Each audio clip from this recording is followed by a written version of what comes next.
কারণ শাপলা হত্যাকাণ্ডের যে হিসাব, সেই হিসাবটা এখানে নেই। সেই হিসাব এখনো পর্যন্ত প্রকৃতপক্ষে বের করা যায়নি। আমার ভাই মামুনুল হক সাহেবের একটা অনুষ্ঠানে গিয়েছিলেন, আপনারা অনেকেই সেখানে উপস্থিত ছিলেন। আপনারা একটা শাপলা স্মারক নামে পুস্তিকা প্রণয়ন করেছেন। খুঁজে পেতে ওখানে কতজন হয়েছে আমি জানি না, কতজন, 83 জন, কিন্তু সেই সংখ্যাটা তো আরও অনেক বেশি। তখনকার সময় এমন একটা গুমোট অবস্থা ছিল, হত্যাকাণ্ডের শিকার নিখোঁজ সন্তানের জন্য মা কথা বলতে পারে নাই, তার পিতা কথা বলতে পারে নাই। সাংবাদিকরা গেলে ভয়ে সেই তারা স্বীকার করেনি যে তার সন্তান বাড়ি ফিরে নাই।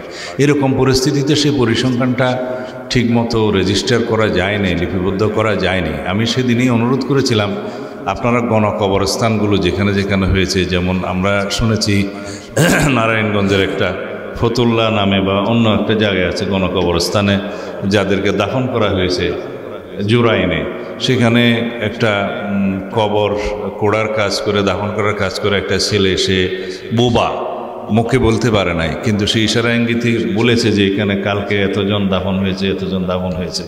ঠিক শাপলা হত্যাকাণ্ডের পরপর 2-1 দিন পরেই হবে। আমি সেই সময়ও কারাগারে ছিলাম। বেরিয়ে এসে এগুলো সঠিক তথ্য যারা যারা কালেকশন করেছে তাদের সাথেও কথা বলেছি, দেখেছি যে তারা কেউ সঠিক পরিসংখ্যান দিতে পারে নাই। একজন মানবাধিকার সংস্থার একটা সংগঠনের তিনি কর্ণধার, এই পরিসংখ্যান দেওয়ার কারণে তাকে 2 বছর জেল খাটতে হয়েছে এবং আন্তর্জাতিক বিভিন্ন মানবাধিকার সংস্থা এই বিষয়ে উদ্বেগ প্রকাশ করেছে। এগুলো এই হিসাবের বাইরে, 7188 জনের বাইরে। এরপরেও কত হত্যাকাণ্ড হয়েছে, কত মানবাধিকার লঙ্ঘন হয়েছে এবং 2024-এর গণ-অভ্যুত্থানের 1400 মানুষ নিহত হয়েছে, শহীদ হয়েছে বলে জাতিসংঘের রিপোর্টে এসছে এবং 20,000-এরও বেশি পঙ্গুত্ব বরণ করেছে, 500-র বেশি মানুষ 2 চোখে অন্ধত্ব বরণ করেছে। 1 চোখের অন্ধত্ব এখনও পর্যন্ত পরিসংখ্যান নাই। অনেক যারা চিরস্থায়ীভাবে পঙ্গুত্ব বরণ করেছে, পঙ্গু হাসপাতালের দৃশ্য দেখা যায় না। এগুলোর এই সমস্ত human rights violation, severe human rights violation, abuse of human rights বাংলাদেশে যেভাবে হয়েছে, সেই প্রেক্ষিতে জাতিসংঘ মনে করেছে, সরকার মনে করেছে বাংলাদেশে একটা মানবাধিকার অফিস স্থাপন করা দরকার এবং সেটা সরকার কোনো রাজনৈতিক দলগুলোর সাথে আলোচনা ছাড়া, বাংলাদেশের মানুষের সাথে কোনো সংলাপ ছাড়া, কোনো মতামত ছাড়া একটা এগ্রিমেন্ট করেছে। সেটা ন্যায়ানুগ হয়নি। এই ইন্টারিম গভর্নমেন্টের নীতিগত কোনো সিদ্ধান্ত নেওয়ার আসলে মৌলিক কোনো অধিকার নেই।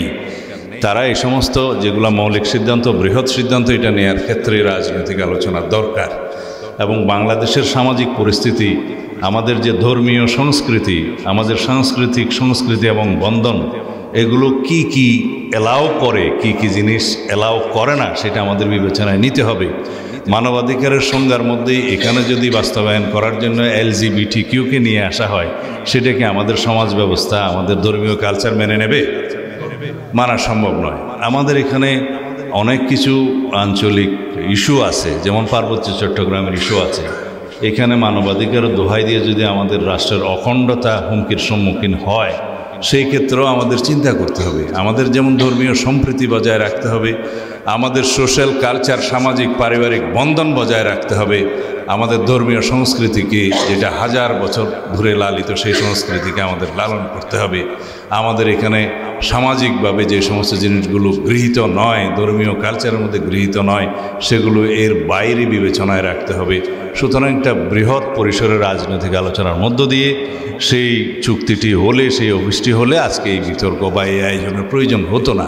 সুতরাং আমি আশা করব যে 3 বছরের জন্য চুক্তিভিত্তিক যে মানবাধিকার মিশন অথবা অফিস স্থাপনের অনুমতি দেওয়া হয়েছে, সেটা রিভিউ করার একটা সময়সীমা আছে। সম্ভবত সেটা 1 বছর কি 2 বছর পরে রিভিউ হবে, আর 3 বছর পরে সেই কন্ট্রাক্ট রিনিউ করবে কিনা সেটা পরবর্তী সরকার বা জনগণ বিবেচনা করবে।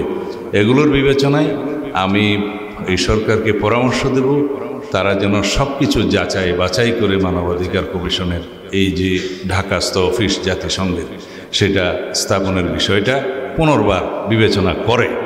এবং আমাদের মতামত আপনাদের মতামতের সাথে প্রায় এক। তবে আমরা চাই বাংলাদেশে মানবাধিকার সমুন্নত থাকুক।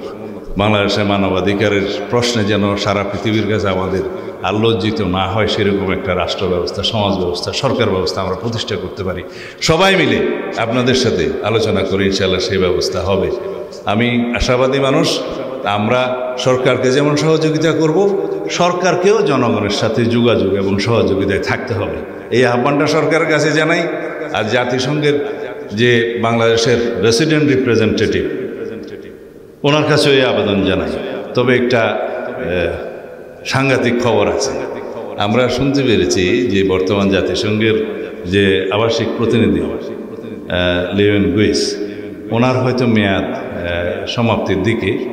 ওনার স্থলে যিনি আসবেন তার ব্যাপারে আমরা কিছু আপত্তিকর কথা শুনেছি। এই যে তিনি হয়তো বাংলাদেশের সরকার তাকে অনুমতি দেওয়ার আগে সেই বিষয়টি বিবেচনায় নেবেন। আমি এর বেশি খোলাসা করে বলতে চাই না, বিষয়টা সেন্সিটিভ। তিনি যদি তার ব্যক্তি আচরণের বিষয়টা বাংলাদেশে ইমপ্লিমেন্ট করতে চায়, তাহলে হয়তো আমাদের সমাজ ব্যবস্থার জন্য সেটা একটু অসুবিধাজনক হবে। আপনারা যে যা বোঝার বুঝিয়ে নেন, আমি এর বেশি খোলাসা করে এই মুহূর্তে বলাটা ঠিক হবে না। এটাকে বলা হয় একটা, বাংলাদেশে যখন কোনো দূত বিদেশ থেকে এখানে অন্য দেশের আসে, তার একটা অনুমতি দিতে হয়। এটা সম্ভবত পার্সোনা গ্রাটা হিসাবে বলা হয়। বা বাংলাদেশের কোনো অফিসার যখন বিদেশে অন্য দেশে রাষ্ট্রদূত হিসেবে নিয়োগ হয়, তখন সেই দেশেরও একটা এরকম অনুমতি থাকে।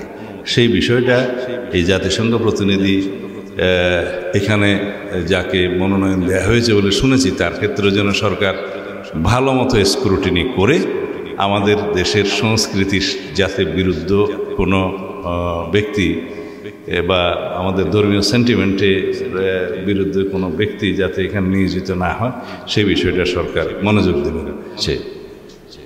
আমরাও উদ্বিগ্ন বাকি সবার মতো। বাংলাদেশে যে মানবাধিকার পরিস্থিতি, তার চাইতে অনেক বেশি পরিস্থিতি প্যালেস্টাইনে, আরাকানে, বিভিন্ন জায়গায় মুসলমানদের উপরে অনেক অত্যাচার হচ্ছে। সেখানে আমরা জাতিসংঘের মানবাধিকার কমিশনের ভূমিকা এরকম দেখতে পাই না। কিন্তু বাংলাদেশে যে মানবাধিকার পরিস্থিতির উদ্ভব হয়েছে ফ্যাসিজমের সময়, ফ্যাসিস্ট শেখ হাসিনার সময়, যেভাবে বিগত সময়ে আমি একটা মানবাধিকার সংস্থার জরিপ মতে বলতে পারি যে 2024 সালের ছাত্র গণঅভ্যুত্থান সংগঠিত হওয়ার আগের সময়ে প্রায় 16 বছরের ফ্যাসিস্ট শাসন আমলে 7,188 জন মানুষ বিভিন্নভাবে নির্যাতিত হয়েছে, হত্যাকাণ্ডের শিকার হয়েছে, এনফোর্সড ডিসঅ্যাপিয়ারেন্সের শিকার হয়েছে। তার মধ্যে ভাগ যদি করতে চাই, তাহলে শুধুমাত্র গুমের শিকার হয়েছে সেই পরিসংখ্যান অনুসারে ওই সময়ের মধ্যে 709 জন, এবং এক্সট্রা জুডিশিয়াল কিলিংয়ের শিকার হয়েছে 2,693 জনের মতো। সেটা অন্যান্য মানবাধিকার সংগঠনগুলোর হিসাব মতো আরও বেশি, আমি কমটা বলি। তারপরে অন্যান্যভাবে যারা নিগৃহীত হয়েছে, নির্যাতিত হয়েছে, পুলিশ কাস্টডিতে হয়েছে, রাজনৈতিক সন্ত্রাসের শিকার হয়েছে, সবগুলো হিসাব মিলে এই 7,188 জনের কথা বলা যায়। কিন্তু এই হিসাবটাও এখন প্রকৃত হিসাব নয়, এটা ক্রমান্বয়ে বাড়ছে। ধন্যবাদ আপনাদের সবাইকে আমাকে খুব তাড়াতাড়ি সুযোগ দেওয়ার জন্য। আসসালামু আলাইকুম।